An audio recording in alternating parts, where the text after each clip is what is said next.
Good morning, everyone. This is our Launch Contingency News Conference from Vandenberg Air Force Base, and here to discuss what happened this morning with our Taurus launch with the Glory spacecraft is Omar Baez, the NASA Launch Director from the Kennedy Space Center, Ron Graby, the General Manager for the Orbital Sciences Corporation Launch Systems Group, Rich Straka, the Deputy General Manager for Operations from the Orbital Sciences Corporation's Launch Systems Group, and Mike Luther, the Deputy Associated Administrator for Programs for the Science Mission Directorate at NASA headquarters.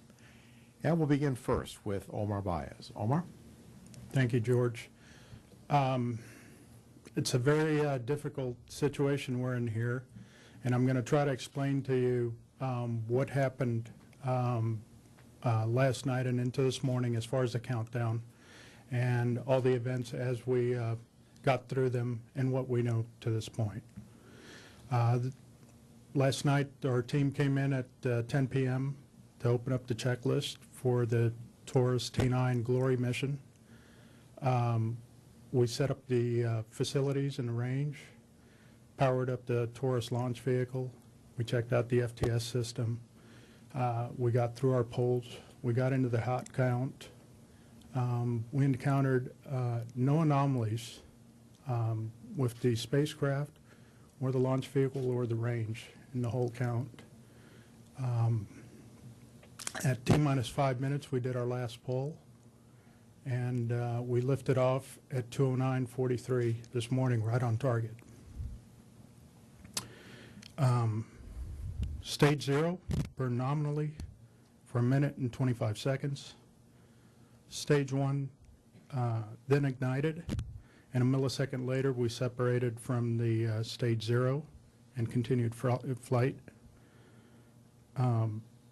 We did that till 2 minutes and 45 seconds, where we had indication of burnout of the stage 1, and we had ignition of stage 2. About 6 seconds later, after a stage 2 ignition, we were expecting to see the fairing on the T9 separate. We didn't see the indication of fairing separation. There was other indications such as performance loss that we saw a little bit later on in flight, but we failed to make orbit. And all indications are that the satellite and the rocket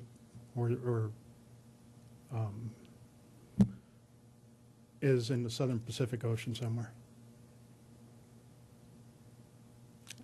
And that's all I have for you. All right, thank you, Omar. And now to Ron Graby, the General Manager for the Orbital Sciences Corporation Launch Systems Group. Ron? Thanks. Well, let me just say this is a pretty tough night for all of us. A little over 2 years ago, we had a similar tough night when we conducted a Taurus launch for the OCO mission. That mission suffered a failure. The failure was a failure of the fairing to separate. We conducted an extensive investigation of that anomaly, and we traced the most probable cause to a failure of the fairing separation initiation system. We've spent the last 2 years doing the analysis on what went wrong that last time, redesigning the system and testing the components of the system. We went so far as to completely change out the initiation system to a system that we use on one of our other vehicles, the Minotaur 4 vehicle. And in the intervening 2 years, that system has flown successfully 3 times. So we really went into this flight feeling confident that we had nailed the fairing issue. And then we came up with the result that Omar described this evening. Let me just say that there's a great deal of emotional investment on the part of all the players on any space flight, but that's probably doubly so on a return to flight effort like this one. I'll just speak briefly to the emotional state, if you will, of the team, and I mean the broad team, the launch team, the spacecraft team, on both the industry and the NASA side. I think it's not an understatement to say that tonight we're all pretty devastated. But we will recover. The team will bounce back because they're all professionals, and Orbital Sciences will bounce back with the Taurus vehicle. Let me turn it over to Rich Straka, and Rich will go through some of the differences between the system that we flew on OCO and what we flew here tonight. All right, thank you, Ron. And Rich Straka is the Deputy General Manager for Operations for Orbital Sciences Launch Systems Group. Rich? Okay. To give you an idea of what we changed, I'll just go through a brief description of what the fairing is and how it works. The Taurus uses a clamshell fairing, and the fairing is held onto the vehicle or constrained to the vehicle with what we call frangible joints. And those joints are meant to explosively fracture when commanded to do so. When the joints explosively fracture, the fairing is then in two halves, and there are piston pushers that push the fairing off. In the OCO vehicle and previous Taurus vehicles, we used what was called a hot gas system to do that pushing job. So there was a pyrotechnically initiated combustion process that generated hot gas, and the pressure of that hot gas pushing the pistons pushed the fairing halves apart. As Ron said, in the investigation, we identified the most probable cause of the OCO failure as a failure to initiate that hot gas combustion process. So what we did in response to that is we swapped out, or we changed out, redesigned the deployment system to use a cold gas system, which is a pressurized bottle of nitrogen that then, when commanded, functions by pressurizing those same pistons and pushing the fairing halves apart. It uses a completely different initiation system and a completely different pressurization methodology than the OCO system. And as Ron said, we really felt like we had the problem nailed, and that particular system has flown 3 times last year. A very similar system, almost identical system, flew in our Minotaur 4 product line successfully 3 times last year. So right now we're crunching the data, but there's really not enough data that's been processed so far to really tell any more than the fairing didn't deploy, and that's about all I have to say. Thank you, Rich. And Mike Luther, the Deputy Associate Administrator for Programs for the Science Mission Directorate at NASA Headquarters. Mike? Well, clearly, the Science Mission Directorate and the Earth Science Division is extremely disappointed in the loss tonight. We had worked closely at all levels of the agency and with our industry partners to evaluate this risk, and we felt going in that we believed we had an acceptable level of risk. Clearly, we missed something. So we've now got to go off, find out what that is, fix it, and that is, in fact, what we will do. In the meantime, we have lost the Glory mission. It would have made important measurements for the understanding of Earth as a system and of the impacts of climate change. However, the Earth SMD, the Science Mission Directorate, and the Earth Science Division will continue to contribute and make significant contributions to the understanding of the Earth with its 13 existing operating missions and a cadre of aircraft and ground networks and data systems contributing to Earth science research. In addition, we'll continue to plan the path forward into the next decade with a cadre of more than a dozen missions to be launched in the next 10 years.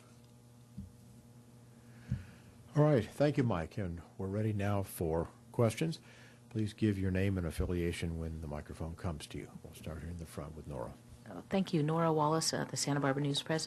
Omar, you said something about other indications of performance loss. Can you expand on that at all? Yeah, what you see is, since we didn't jettison the fairing, you see, we're expecting to shed weight as the fairing comes off. And obviously, we didn't shed that weight, and the rocket just can't carry you into orbit with that extra amount of weight.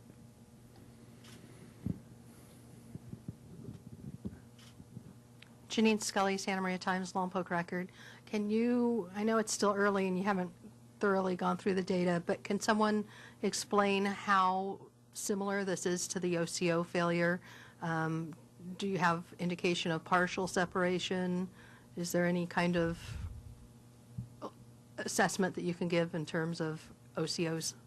I guess I can take that. We really don't have any of the data processed yet. It's going to be several hours before we get a good look at the data. So it's too early to tell whether it's the same thing as we faced last time in terms of the the symptoms and the data pattern. We just don't know right now. What I can say is that we did put additional telemetry points, and we do have additional instrumentation on this flight. So we do have a leg up on determining root cause this time, and but it's too early to tell if it is in fact the same cause. Omar, are you going to be able to pinpoint more where the satellite might have ended up? Yeah, we should be able to. It's just too preliminary to get the trajectory of where it ended up. But seeing that it's similar weight to what OCO was, and the same launch vehicle performance, it's likely, physics says it's likely in the same spot or close to it. Can you explain, is there any kind of difference between the system that's been used on Glory versus what's flown successfully on Minotaur in terms of trying to figure what happened? The fairing system itself is very similar, but they are different fairings between the two vehicles. They're different sizes, for one thing. The Minotaur fairing is quite a bit larger, but it does use the same basic mechanisms, the same frangible joint system for the separation or the fracturing process, and the jettison system, the piston system, is almost identical. So, but there are differences in terms of the fairing size and the geometry of the fairing.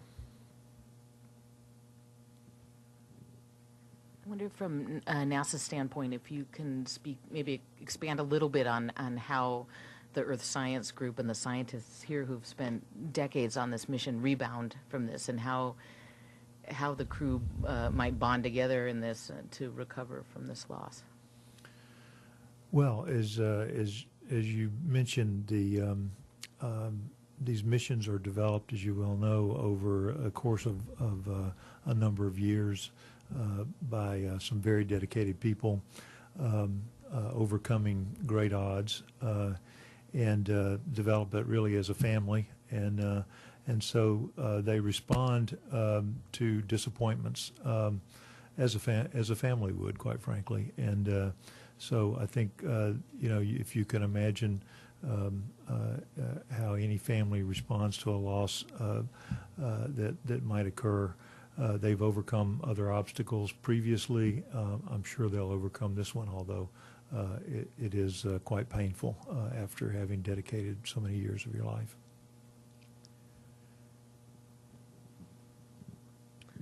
Can you comment on the status of OCO2? Will it still use, the current plan is to fly on a Taurus XL? Is that, what's the plan now? Well, OCO2 is in development, and a couple of years away from launch yet. We'll have to evaluate, the outcome of this investigation, and we'll adjust our plans appropriately. Any other questions?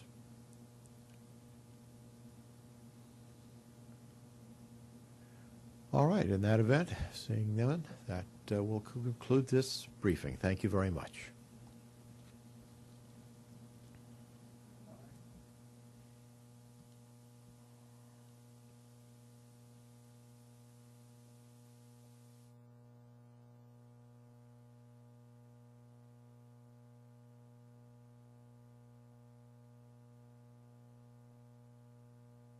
FTS system.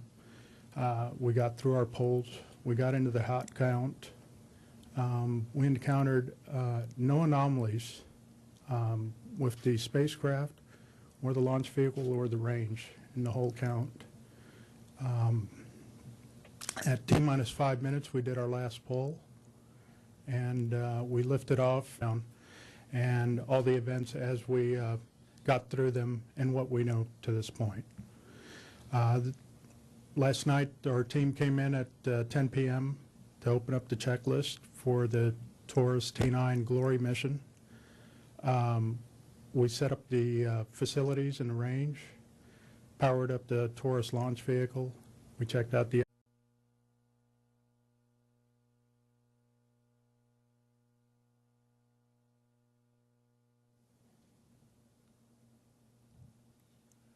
Good morning, everyone. This is our Launch Contingency News Conference from Vandenberg Air Force Base, and here to discuss what happened this morning with our Taurus launch with the Glory spacecraft is Omar Baez, the NASA Launch Director from the Kennedy Space Center, Ron Graby, the General Manager for the Orbital Sciences Corporation Launch Systems Group, Rich Straka, the Deputy General Manager for Operations from the Orbital Sciences Corporation's Launch Systems Group, and Mike Luther, the Deputy Associate Administrator for Programs for the Science Mission Directorate at NASA headquarters. And we'll begin first with Omar Baez. Omar? Thank you, George. It's a very difficult situation we're in here, and I'm going to try to explain to you what happened last night and into this morning as far as the countdown.